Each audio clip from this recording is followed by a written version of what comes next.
기도하겠습니다. 거룩하신 아버지 하나님 감사합니다. 오늘도 우리에게 복된 날 허락하시고 우리에게 생명 양식을 주시기 위하여 이렇게 기쁘고 좋은 날을 우리에게 허락하신 하나님 감사합니다. 오직 아버지 하나님께서만 감사와 찬양을 받으시기를 원합니다. 아버지 하나님, 오늘도 우리에게 생명의 말씀을 주사 그 생명의 말씀으로 우리 영혼이 참으로 배부르게 하시고 오직 하나님의 말씀으로 우리가 굳건하게 되는 복되고 귀한 시간으로 인도하여 주시기를 원합니다. 성령 하나님, 이 시간 함께하여 주셔서 충만하시고 성령의 충만하심으로 인하여 예배드리는 모든 자들에게 은혜가 넘치게 하여 주시옵소서. 아버지 하나님께 감사와 찬양과 영광을 올려드리옵고 예수님의 이름으로 감사하며 기도드리옵나이다. 아멘. 오늘은 욕단의 후예들에 대해서 말씀을 드리기로 하겠습니다. 욕단의 후예들. 먼저 창세기 10장 26절로 30절에 이런 말씀을 보도록 하겠습니다. 욕단은 알무닷과 셀렙과 하살마벳과 예라와 하도람과 우살과 디글라와 오발과 아비마엘과 스바와 오빌과 하윌라와 요밥을 낳았으니 이들은 다 욕단의 아들이며 그들의 거하는 곳은 메사에서부터 스발로 가는 길에 동편산이었더라. 아멘. 여기서 보면 노아는 아담의 10대 손이죠. 셈은 11대 손이고요. 그 셈에서부터 또 아들들이 엘람, 아수르, 아르박삿, 룻, 아람이 태어났는데 아르박삿이 셈을 이어서 12대가 되고 13대에 셀라가 태어납니다. 셀라를 통해서 계속 아들들이 내려오는데 14, 15, 16, 17, 18, 19, 20대를 연결해서 갑니다. 셀라가 13대고요. 그 다음에 에벨, 벨렙, 르우, 스룩, 나홀, 데라 20대 손이 아브라함입니다. 그런데 여기 14대에 에벨에서 벨렉과 욕단이 나옵니다. 벨렉은 서쪽 지역에 있었는데 아브라함의 선조가 되지요. 또 욕단은 동쪽으로 갔습니다. 근데 이 동쪽으로 간 분이 우리의 조상으로 이렇게 말을 하고 있는데 왜 우리의 조상인지를 우리가 알아봐야 되겠습니다. 그럼 욕단의 후예들이 어떤 사람들이었는지를 우리가 한번 살펴봅니다. 여기서 보면 메사에서 스발로 가는 길에 동편산이라고 했습니다. 동편산맥, 즉 동양을 말하고 있는 거거든요. 이 산악지역의 한 도시인데 천산산맥의 산악지역의 한 도시입니다. 메사가. 거기서 동편으로 갔다고 했으니까 이 동양, 즉 오리엔트라고 해서 고대 시작을 말하고 있는데 이곳이 어떠한 그 지역인지 또 말씀을 보면서 찾아가 보겠습니다. 창세기 10장 32절을 봅니다. 이들은 노아 자손의 족속들이요 그 세계와 나라대로라.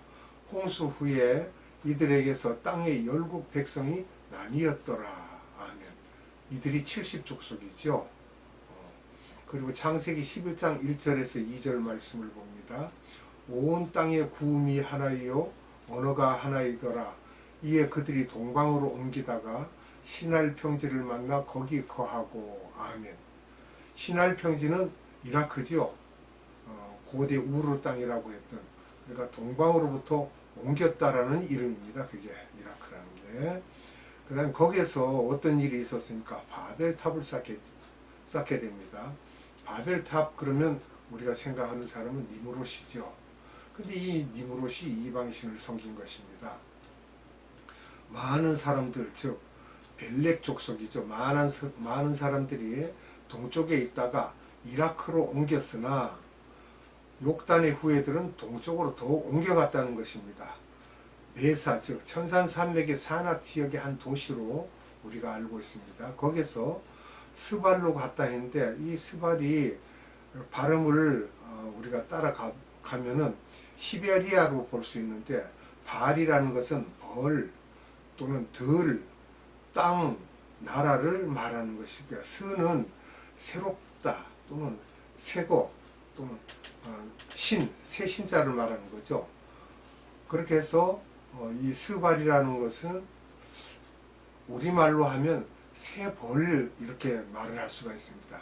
새벌, 그렇게 하면 새 땅 또는 새벌판, 또 신평야 이렇게 말할 수가 있고, 스발이라는 건 시베리아인데 이 시베리아 땅으로 옮겨갔다라고 우리가 이렇게 예상을 해볼 수 있겠습니다. 스발은 우리말로 이것을 말하면 스발을 서울이라고도 하는 학자도 있습니다. 그러니까 스발, 서울, 서, 발은 또 알 또는 울 이렇게 발음을 해서 새로운 땅 이렇게 말을 하고 있는데요. 이것은 우리가 고대 지나간 일들이기 때문에 저로서는 어떻게 해명할 길이 없습니다. 그리고 역사적으로 시베리아 땅은 그럼 누구 땅인가? 단군 이래로 시베리아 땅도 한국 땅이었다라고 말하고 있습니다. 고대에 1300년 전에 중국 한족들이 고구려를 멸망케 하면서 만주와 시베리아를 무단 강점했다는 것이죠. 그리고 400년 전에 시베리아를 소련이 강점했다고 말하고 있습니다. 그러면 욕단의 직계 자손은 어디에 있으며 누구인가 우리가 살펴봅시다. 역사가들의 주장에 의하면 시베리아를 처음 개척한 사람들이다. 몽고와 중원과 시베리아 극동 지역 등은 동이족이 살았다고 했습니다. 이 동이족은 한 민족의 조상이며 나라 한자지요. 우리나라 대한민국 할 때 한자입니다. 한 민족의 조상이며 이들은 욕단의 후예들이다 이렇게 말하고 있습니다. 그럼 욕단의 후예들은 산맥에 살았는데 한마디로 산족이라 할 수 있죠. 산에서 살았으니까. 그래서 우리나라 말로 산에 사나이의 준말이 산아이, 산애 이렇게 산 어린이를 말할 때 산애 또는 산아이 이렇게 해서 사나이의 그 준말이 산애 또는 산아이 이렇게 말이 되었다는 것입니다. 그러니까 이것을 산에서 살아온 사람이다 이렇게요. 그럼 동이족은 백두산을 기점으로 해서 요령, 북경, 하남 등 중국의 동쪽을 배경으로 거주했다는 것입니다. 동이족이 중국 역사에 분명히 한반도와 중국 동쪽 지역을 다 점령했었다고 기록되고 있습니다. 백두산을 기점으로 고조선을 발전시켰지요. 고조선은 단군이 선조지요. 그래서 이 역사를 말하면서 책을 쓴 분들이 욕단이 단군이었다 이렇게 말하고 있습니다. 한 민족을 어떤 다른 민족보다도 이 마지막 때에 하나님께서 사용하시기 위한 또 하나의 선민이 아닌가 이렇게 말하고 있습니다. 우리가 그 유석근 목사님의 알리랑이라는 또 책을 보든지, 그리고 또 대천덕 신부의 우리와 하나님에서 단군과 욕단을 동일인으로 보고 있습니다. 동일인. 그러면 아담 타락에서부터 우리가 살펴봐야 됩니다. 그 연도수를. 아담 타락이 BC 4114년입니다. 노아의 홍수는 BC 2458년이고요. 에벨은 그 출생하기를 BC 2391년입니다. 그리고 벨렉의 출생은 BC 2357년입니다. 그리고 벨렉의 사망이 BC 1927년입니다. 이렇게 역사를 따지면 연도수가 다 나옵니다. 그러면 욕단의 출생 연도와 과연 욕단이 단군인가 아닌가를 우리가 살펴봐야 됩니다. 벨렉의 동생이니까 7살 정도 차이가 난다고 볼 때 BC 2350년에 출생을 했습니다. 욕단이. 거기에다가 현재 2024년을 플러스하니까 만약에 그분이 있었다면 나이가 4374세가 되죠. 근데 단군을 우리가 따져보면요, BC 2333년 플러스 2024년을 하면은 4357년이 됩니다. 그래서 4374년 빼기 4357년을 하면은 17년의 오차가 납니다. 그러면 단군은 욕단의 출생과 20여년의 차이가 나는데 욕단이 메소포타미아 지역에서 백두산까지 가는 동안의 세월을 생각하면 이 경로에 걸린 시간이 그렇게 걸리지 않았을까. 그 비슷한 시간이 하루에 이틀에 뭐 1년에 2년에 간 게 아니라 17년 만에 정착지까지 가지 않았을까라고 우리가 이렇게 생각할 수가 있습니다. 또 우리가 한자를 보면 조선이라는 말이 있는데 이 조선이 주신에서 유래됐다고 합니다. 하나님이 주신 땅. 그래서 주신에서 유래됐다는 말을 하고요. 중국이 이 말을 중국어화하면서 조선으로 변했다고 합니다. 조선의 뜻은 아침 해가 빛난다라고 볼 수가 있는 말씀이죠. 그래서 우리가 아리랑 아라리오 아리랑 고개를 넘어간다 이렇게 말하는데 어원은 알이랑입니다. 알이랑은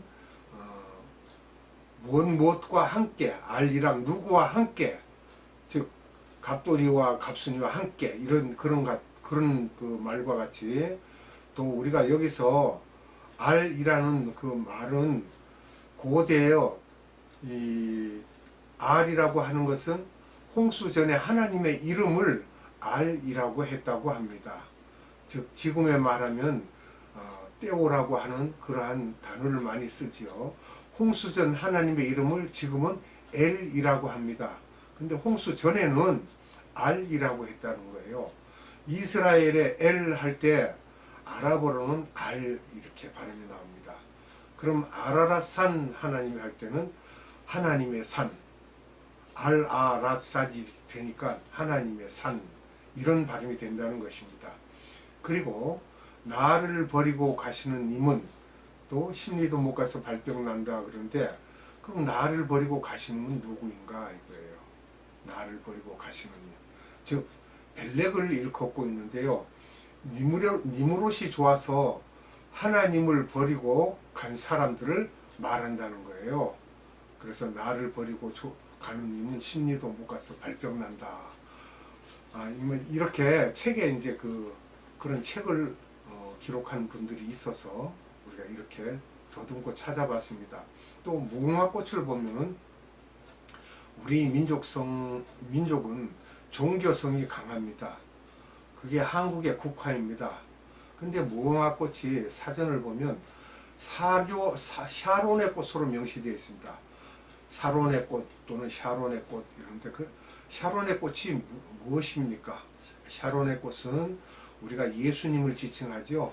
찬송가 89장에 나는 사론의 수선하여로 가는 그 노래를 우리가 부를 때 아가서 2장 1절에 보면은 나는 샤론에 수선하여 골짜기에 백합화로구나 라고 말씀하셨죠.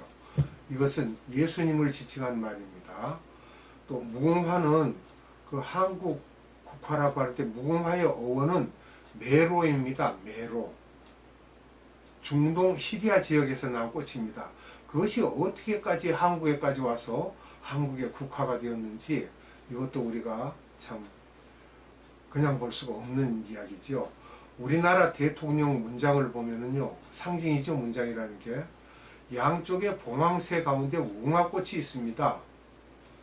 양쪽의 봉황새는 복의 새라고도 하기도 하고, 봉황의 날개를 펴고 있는 모습은 그룹천사의 모습과 같고, 스랍천사가 하나님 보좌 앞에 그 모습 그대로 있는 것 같이 그렇게 형용을 해놨습니다. 참 희한한 그 휘장이 우리나라 대통령이 있는 곳에 그것을 사용하고 있습니다. 중국은 모든 상징이 용으로 되어 있죠.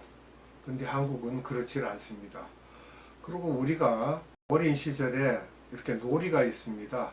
무궁화꽃이 피었습니다. 이렇게 10번 숫자 대신에 무궁화꽃이 피었습니다로 이렇게 표현해서 사용했습니다. 그러면 10번이라는 것, 열이라는 것은 하나님의 온전수입니다. 거기서 우리가 따져볼 것은 3이 하나님 플러스 7은 오병이어에서도 7이라는 숫자가 나오죠. 이렇게 해서 합치면 열이 되듯이 우리나라에 예수님의 꽃이 피었습니다. 이렇게 말을 할 수가 있어요. 샤론의 꽃, 무궁화 꽃이 피었습니다. 한민족은 백의 민족이라고 하였습니다. 태어나서나 죽어서도 흰옷을 입힙니다.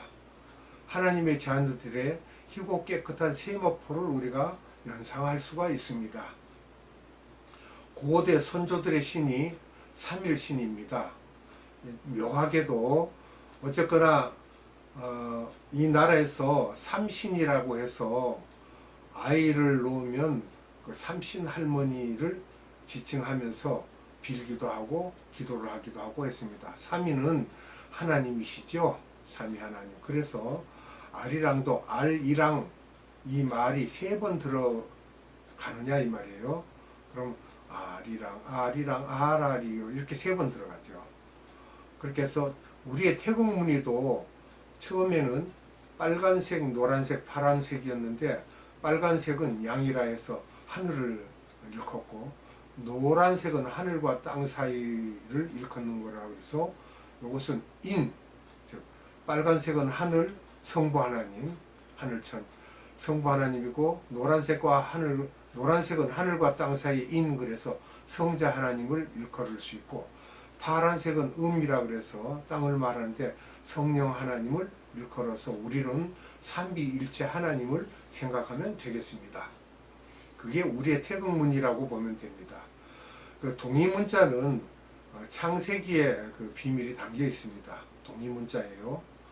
이것은 넬슨이라는 분이 미국의 병리학자인데 또 저자의 창세기의 발견이라는 그러한 책을 내기도 했어요.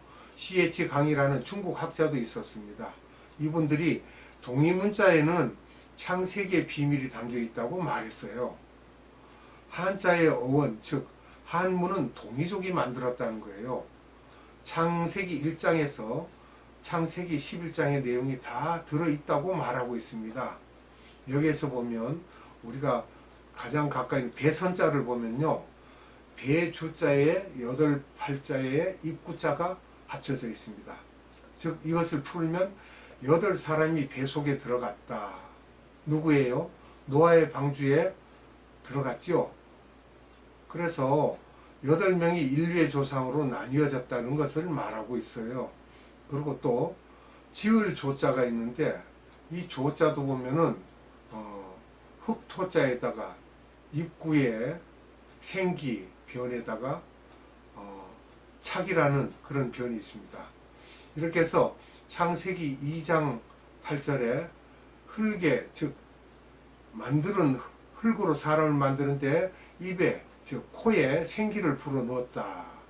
이렇게 그것을 해설할 수가 있습니다. 그래서 사자를 보면은 네모에다가 네모 안에 8팔자가 들어가요. 근데 8혈통이 사방으로 흩어졌다. 이렇게 또 해석을 하기도 하고요. 으뜸원자를 보면은 두 이자에다가 아래 사람 인자가 들어있습니다. 두 사람이 인류의 기원이 됐다. 이렇게 해석을 하고요. 타말 탑자를 보면 나무 두 그루 아래 여자가 있습니다. 계집 여자가 써졌는데 그 타말 탑자를 우리가 선과 악을 알게 하는 나무에 실과를 타면서 먹었다. 이렇게. 또 신령한 신자를 보면 두 이변에 위아래로 통할 신자가 들어가 있어서 그리고 사람 인자가 들어가 있습니다. 두 사람 사이에 위아래로 신이 통한다. 이렇게 또 해석을 하고 있습니다. 이래서 우리는 동이족이, 즉 동이문자를 사용하는 동이족이 갓골문자를 사용하는데 거북이 등에 글이 있는 것처럼 그렇게 해서 글자를 만들었다고 합니다. 그래서 창세기 1장에서부터 창세기 11장을 보고 만들었다. 글씨를, 동이문자를 이렇게 말하고 있습니다. 그러면 욕단의 후손들이 벨렉의 후손들과 차이가 나는 것은 무엇이 있는가? 벨렉의 족속은 예수님의 초림을 준비하셨고 서방의 히브리인이라고 합니다. 그럼 욕단의 족속은 어떻게 됐느냐? 예수님의 재림 때 마지막 추수꾼으로 쓰시는 동방의 히브리인이다. 이렇게 말하고 있습니다. 오늘은 여기까지 하고 마치겠습니다. 다음 시간에 또 말씀을 드리도록 합니다. 기도합니다. 거룩하신 하나님 감사합니다. 역사를 통하여서도 하나님께서 우리 이 한민족을 어떻게 하여 구성하셨는지를 여러 갈래의 이야기나 책들에서 드러내고 있습니다. 그러나 성경에서는 자세하게 우리가 해석하기는 어려운 문제들이 많이 있습니다. 그래도 하나님께서 이렇게 그 옛적 조상들의 발자취를 남겨주심으로 인하여 우리가 어떻게 이것을 볼 것인가 하여 연구하여서 내놓은 글들이 많이 있습니다. 아버지 하나님, 우리가 이렇게 연약하고 부족한 인생들입니다. 그러하오니 하나님께서는 우리에게 지혜를 허락하셔서 하나님의 지혜로 우리가 무엇이든지 바라볼 수 있게 하시고 해석할 수 있게 하시고 모든 역사를 더듬을 수 있는 그러한 힘을 주시기를 원합니다. 오늘도 생명의 말씀을 주신 하나님께 감사와 찬양과 영광을 올려드리옵고 예수님의 이름으로 감사하며 기도드리옵나이다. 아멘. 축도로 예배를 마치도록 하겠습니다. 지금은 우리 구주 예수 그리스도의 한량없는 은혜와 하나님의 극진하신 사랑하심과 성령님의 감화, 감동, 교통, 역사심이 오늘 예배를 드린 모든 자들의 머리 위에와 이 나라의 많은 교회들 위에와 이 나라의 많은 선교회들 위에와 에바다 국제 선교회 위에 지금으로부터 영원토록 함께 하시기를 예수님의 이름으로 축원하옵나이다. 아멘.